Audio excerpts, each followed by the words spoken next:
Thank you for having me. Thank you, Matt Storin, my old boss. He tried to boss me. It worked at the New York Daily News for being here. It is an honor. It is very hard to follow the three acts that came before. But I want to bring a little context to the discussion here. And I want to give you the entire history of media and print in about 90 seconds, all right? So let's start over here. Hi, David. Okay. Nice to see you. 1450. What happened? Gutenberg, approximately. Started printing before that in Strasbourg, maybe, then in Mainz, and then about 1454 came out with the Bible. So 1450, the age of text begins. Next major date is 1605. That's the first regularly published newspaper in the world. A century and a half, 150 years before anyone thinks to take this self-evident invention and say, I think I'll tell people what's going on. And by the way, the first newspapers, no business model, folded. Next, 1710, Statute of Anne, copyright is invented. Copyright creates the metaphor for what we think of as content, as a product, as property, as something you can own that occurs. Next, 1800, the first major advance in the printing press, a steel press and stereotyping from the same inventor. 1450 to 1800, printing stayed pretty much the same. Didn't advance hardly at all. Now, very quickly, 1814, steam. Steam gets rotary presses going. Steam causes lots of papers to be made. It leads us to the penny press. It leads us to mass media and mass, and the idea of advertising as well. 1844, telegraph. Erasing distance now across the world, changing the way the world works. 1900, broadcast, radio, starts up about then, roughly then. 1950, television. 1954, I'm born as a child of television. It didn't ruin me, I don't think. And then we go here to today, to 2020. Now, what did I leave out? The internet, right? October 1994 is when the commercial browser was released. So we're a little over 25 years from that. That is to say, in Gutenberg years, it is only 1475. We have barely begun. If the internet is as disruptive an entity as printing was, I'm too old to know whether that'll turn out to be true, but I think it is. Now, I want to give you a cycle of how this happened culturally in print, and I hope you will very easily see the parallels to today. When print came out, it was generally welcomed with open arms. Martin Luther said printing is the ultimate gift of God and the greatest one. As well he should, since it made his reputation. He was the first, he and Erasmus were the first bestsellers. An Italian editor said that printing was an operation that seemed to be descended from heavenly cloisters. It was believed that printing was going to make books a lot cheaper, more volume, it would change education, it would change access to information. Hallelujah. But of course, with every action, there is an equal but opposite reaction. There is a backlash, there is a techlash against printing. A Venetian scribe, a jealous gentleman, named Filippo di Strada, complained of printed books crammed with the foolishness of common folk. How dare they? He's a Venetian scribe, he urged the Doge, the man in charge of Venice, to control the press. Let me read what he said about printers. They shamelessly print at a negligible price material which may, alas, inflame impressionable youths, while a true writer dies of hunger. By the way, he meant writer like this, by the way. Cure, if you will, the plague which is doing away with the laws of decency and curb the printers. They basely flood the market with anything suggestive of sexuality, and they print the stuff at such low price that anyone and everyone procures it for himself in abundance. And so it happens that asses go to school. The printers guzzle wine and swamped in excess bray and scoff. And in Venice, by the way, the printers at first all came from Germany, so they were those damned outsiders. Alexander Pope, some years later, complained that in the print, the bard and the blockhead march side by side. So whenever there is this fight against, there is then an effort to control. We see this very early. In 1470, an Italian scholar named Niccolo Perotti, who'd had high hopes for printing, believed it was going to be good, said, this is in trouble, we got to do something about this, urged the Pope to create controls of printing. Soon enough, in 1479, Pope Sixtus IV authorized the University of Cologne to control printing, all of it. The earliest print martyr in England we know of was James Benham in 1532, who was arrested and put to the rack by Thomas More, who we all think is a nice guy from the movies. His crime was printing harmful books by Tyndale and Luther. He was burned at the stake. In 1542, any book, ballad, or play had to display the name of the printer and author so they could be brought to task. Listen to what we hear these days about anonymity. In 1559, the Vatican came up with its index of forbidden books, which of course guaranteed that everyone on them was a bestseller. The same year, in the UK, in what we now call the UK, they're not very united, in England,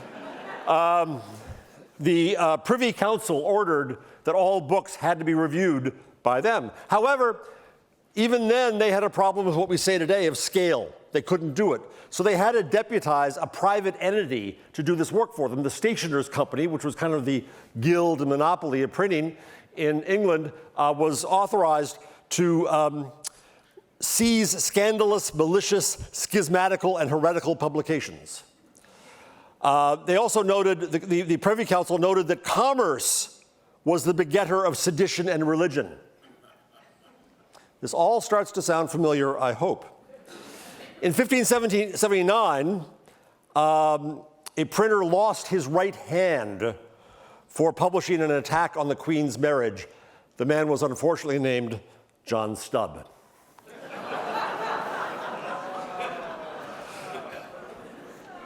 So now we come to our age, and I'm going to argue against every history professor who's ever lived that there's a parallel.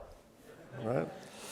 But we have lessons to learn from the past, and I think what we see happening now is we've gone from a period of euphoria over technology, which, as Josh was intending, one of these is probably wrong, from euphoria to dystopia. And both of them can't be right at the same time. I believe we're seeing in media, in my business, an outright moral panic about technology right now. And let me give you a definition of moral panic from a writer named Ashley Crossman that I think is the best one I know. I quote, "A moral panic is a widespread fear, most often an irrational one, that someone or something is a threat to the values, safety, and interests of a community or society at large. Typically, a moral panic is perpetuated by the news media, fueled by politicians, and often results in the passage of new laws or policies that target the source of the panic. In this way, moral panic can foster increased social control." That, I believe, is what's happening right now. When did this happen? When did the switch come? There's lots of journalists I can point to who were fanboys and girls who've now turned into dystopian, depressed louts about technology. Neerit Weiss-Blatt, a USC Annenberg postdoc, is doing research. I talked to her the other day, and she found a very clear line in 2017 after the election of Donald Trump. And so we see reporters doing things like blaming Facebook and Cambridge Analytica for Trump and the fall of democracy and our election and everything wrong with us. As if before this, we were all dancing through daisies together, hand in hand. No, we weren't a racist country at all. We weren't misogynist at all. We knew how to get along just fine. But that's the essence of a moral panic. Everything was okay until this one thing came along and ruined it. So we have reporters driving me nuts all the time, doing stories about how I quit Twitter for a week and this is what happened. I turned off the internet for a month and this is what happened. What privilege that is, right? Last week, the Washington Post did a story blaming Ring, the doorbell, for turning us all into a nation of voyeurs, it said. Now, this is an old enough crowd. I can ask how many of you remember Gladys Kravitz? Right, Bewitched, right? Gladys Kravitz, the nosy neighbor. Ring did not turn us into nosy neighbors. We already were nosy neighbors. The Guardian had a headline last week, Boston Dynamics is teaching a robot dog to fight against humans. Run for the hills.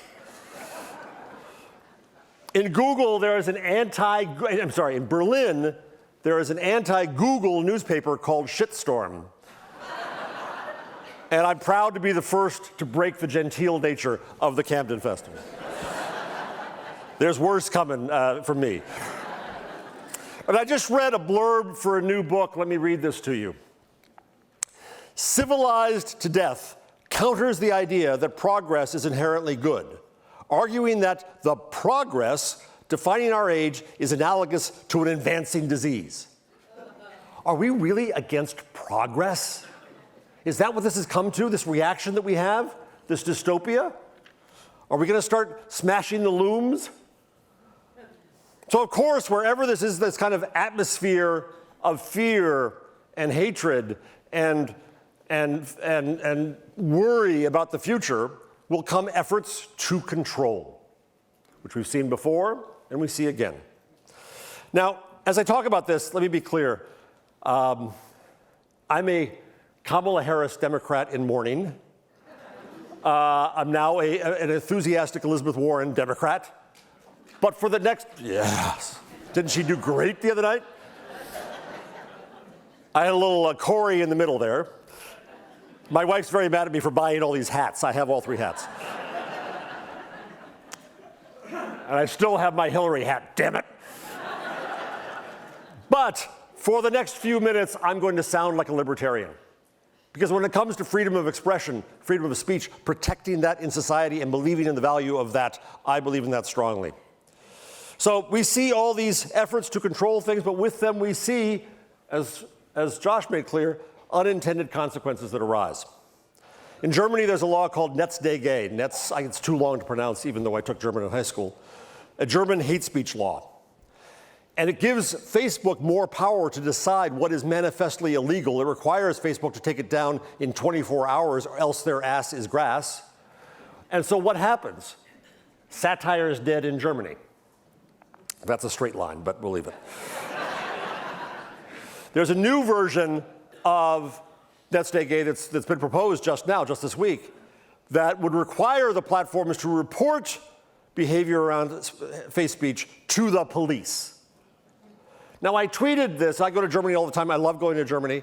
But I tweeted that, what comes next? Neighbors reporting on each other? Ring? Next is the right to be forgotten, which is a privacy-oriented court decision from the European Court that gives Google more power. The irony of all this stuff is that the attempt is to take power away from the platforms. It only gives more power to the platforms.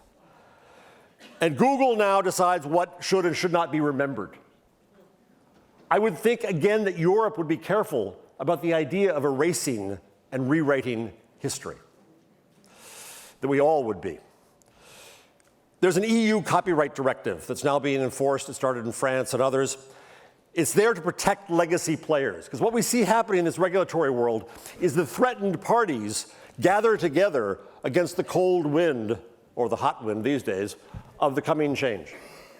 And so publishers have been trying to get laws passed to protect their dying businesses, and they are succeeding. And so the EU copyright directive is going to hurt small players to come in and try to create new things, because there's stringent requirements around copyright invented in 1710 and around trying to require Google to pay for snippets. There are fake news laws in France and recently also in Singapore, which was recently enforced. And then we have, in the UK, an online harms report that is being turned into law and enforcement. Ofcom, the regulator of broadcast there, has been assigned to regulate the internet and us, our speech. The harms report says that platforms have a duty of care. Now, imagine if Whole Foods had a duty of care that they were responsible if you bought that pepperoni pizza instead of that lower fat cheese one. Right? So the duty of care about harm to society. And they must not only take down illegal content, and by the way, I find that concept itself scary, illegal speech, but they are also going to be required to police legal but harmful content. There's some debate about that right now in the law as to where it stands. It's not done yet. But legal and harmful content. That is a concept that frightens me. I'll come back to it in 1 second. In the US, we have something called Section 230. If you haven't heard of it, please look it up. It is our guarantee of freedom of expression on the internet, and it is being threatened day by day. What we see happening is a pincer movement here happening. From the left, you have my candidate, Elizabeth Warren, going after the platforms because they're too big and greedy and awful, let's go after them. And so you have people from the left starting to go after Section 230. Section 230, just to explain, 1 second. It decrees that platforms and publishers are not responsible for the content or activities of users on those platforms. That if I put up a comment on the Washington Post site, the Washington Post isn't liable for what I do because I'm the dork who did it. Now, it also allows the platforms to go in and get rid of my dorkish comment. It gives them the freedom to do that, the sword and the shield. It was an attempt, it was the last smart thing Congress did in the 90s when they decided that this new internet thing had the opportunity for having major conversation online. We should encourage that, because without 230, and you're liable for anything people do on your site, you're not going to allow anybody to do anything on your site, and you're going to put up PDFs of your newspaper. That's it. That's the internet we would have without 230. So 230 is being attacked from the left because big business, from the right because we scream at the platforms, take down hate speech, and when they do, the right says, you took down my speech. And also from media, who do not confess their conflict of interest here in that they lost advertisers to better deals on Google and Facebook and elsewhere because their acts were together and our acts in media were not. So they're all ganging together to attack 230 because they're attacking the new kid in town, the internet. We have to stop them. Here's the future of this. Last week, it's all very recent, there was a high court decision in the UK about a tweeter who had tweeted less than woke sentiments about the discussion about gender fluidity. It was not great stuff. And I would not call it woke, but it was his opinion. Police came to his door and said, I need to check your thinking. Yeah, I'm glad that laugh turned into an oh. The tweeter, who was a former police officer himself, said, 1984 is a dystopian novel, not a police training manual. And he said, are you serious? You want to check my thinking? And the police officer said, yes. This went to the High Court. The High Court, thank God, turned this case in favor of the tweeter, even though he's an unwoke gentleman, and I'm going to disagree with him, but I'll fight for his right to say what he wants to say.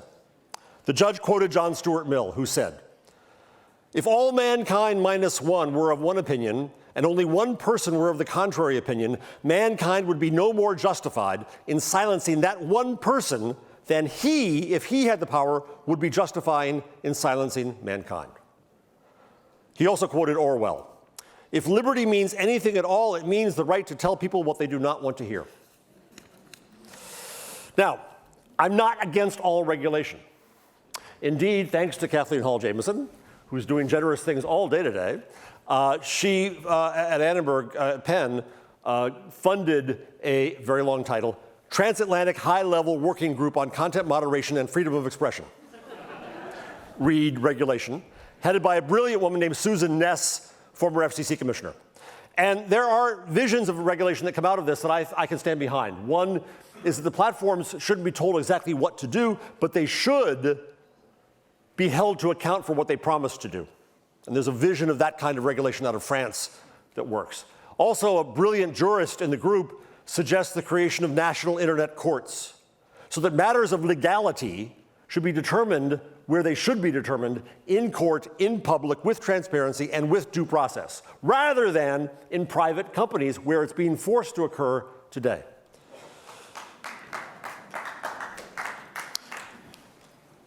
Due process gets a hand. So I want to remind us all of one very important thing. The net is a net good. Imagine our worlds like those idiot journalists who turn it off for a month without the net, without the ability to look up things, without the ability to get information, without the ability to do things, without the ability to connect with people around the world. But most importantly, what the net has enabled is for voices who were never heard in mainstream media, as we heard this morning, to finally be heard. So we have Me Too. We have Living While Black. We have voices that have always been there, but in a mainstream media that's run entirely by people who look like me, old white men, who don't have the lived experiences that they have and don't think it's important and don't think it's a big enough story, didn't cover all these years. I treasure and cherish that. I want to say, too, that the net, in my view, is not content. We keep looking at it as if it is a medium. I think that's wrong. In the media view of the world, there's a circle called media, and inside is print and broadcast and internet. Wrong. My view is the internet is this bigger circle, and into it, like a black hole, are being drawn every sector of society. And media is becoming a subset of the internet, along with commerce, along with government, along with education slowly, along with crime. And the internet is the thing we should be studying. But we study it not as a medium with content. That is a 1710 concept. That's a Gutenberg era concept. We should study it instead as the conversation of society. I want to read you one more long quote from the brilliant and the late James Carey, a Columbia professor. Republics require conversation, often cacophonous conversation, for they should be noisy places. That conversation has to be informed, of course, and the press has a role in supplying that information, but the kind of information required can be generated only by public conversation. There is simply no substitute for it. We have virtually no idea what it is we need to know until we start talking to someone. Conversation focuses our attention. It engages us. And in the wake of conversation, we have need not only of the press, but also of the library. From this view of the First Amendment, the task of the press is to encourage the conversation of the culture, not to preempt it or substitute for it or supply it with information as a seer from afar. Rather, the press maintains and enhances the conversation of the culture, becomes one voice, only one, in that conversation, amplifies the conversation outward, and helps it along by bringing forward the information that the conversation itself demands. That is the mission of journalism. That is the mission of the internet. And thus, I changed my definition of journalism because I have tenure and I can do obnoxious things like that.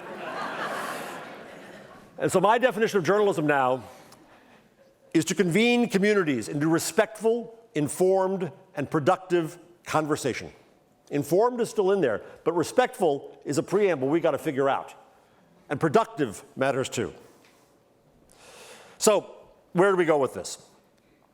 The net is young. It's 1475. We don't know what it is yet. We are still seeing it in the analog of the past. We're not aware of what it can be. The net has been built for voices to speak, and I celebrate that, but it has not yet been built for listening. So we need to build a net for listening, where we find that which is worth listening to. That's a net that may be built, as Nico said yesterday, on expertise and authority. There's a new company called Sage that's trying to do that. or that may be built on trying to foster dialogue. There's a wonderful company I love called Spaceship Media that gathers communities into conversation. We need to build a net that sees us and serves us as individuals and members of communities, not as a mass. The worst thing that happened in the history of media was 1814 steam power and turning us all into a mass all the same. Big giant Google sees me as an individual. My newspaper still does not. It thinks I'm the same as everyone else. It's fundamentally insulting. So death to the mass. We need to build a net that makes strangers less strange and takes away from the authoritarians the power of the other. We need to build a journalism, I think, that is built on new data on science. If you look at everything Josh said about the next phase of his research and their research on kind of why do we think this way? Well, the next thing I want to do at my university, at the Newmark School, is to bring in other disciplines, to bring in neuroscience, to say, how are we making these decisions? So how do we rebuild journalism and education around that? And anthropology. If we're trying to understand why communities don't get along, let's see what they know about that. In the end, we are a society that is relearning how to hold a conversation with itself. There are two brilliant academics at the University of Southern Denmark who came up with a theory they call the Gutenberg Parenthesis. And before the parenthesis, back before David, knowledge was passed around click to click, link to link, changed along the way, little sense of ownership or authorship. It was all kind of a muddle. No business model really but the scribes. Comes Gutenberg, for almost 600 years, we now see the world in linear form. McLuhan would say the line, and this sentence is an example of that, becomes our organizing principle. Everything is contained in a neat book with a beginning and an end, an alpha and omega. And we have this expectation that's what the world can become, is a story inside something, because media gave us that impression. The business model is clear, it's property. I own this, and you better pay a paywall for it. Not working so well. We honor the experts. Frau, Dr., Professor so-and-so who wrote a book we honor. And now we come to the other side of the parenthesis, here, where they say that now knowledge is again passed around mouth to mouth, click to click. It's changed along the way. It's remixed. There's little sense of ownership and authorship, so we're complaining and fighting about this and passing laws to enforce a copyright that is irrelevant anymore. We are trying to create business models that don't yet exist, but they didn't at the beginning either. We're at the beginning.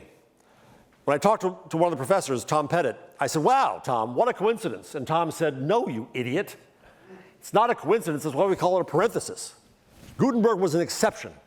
We are returning to the world before Gutenberg, before text, before press. We are a society relearning how to hold a conversation with ourselves. And that conversation can occur only if it begins with listening. The opposite of what I'm doing right now.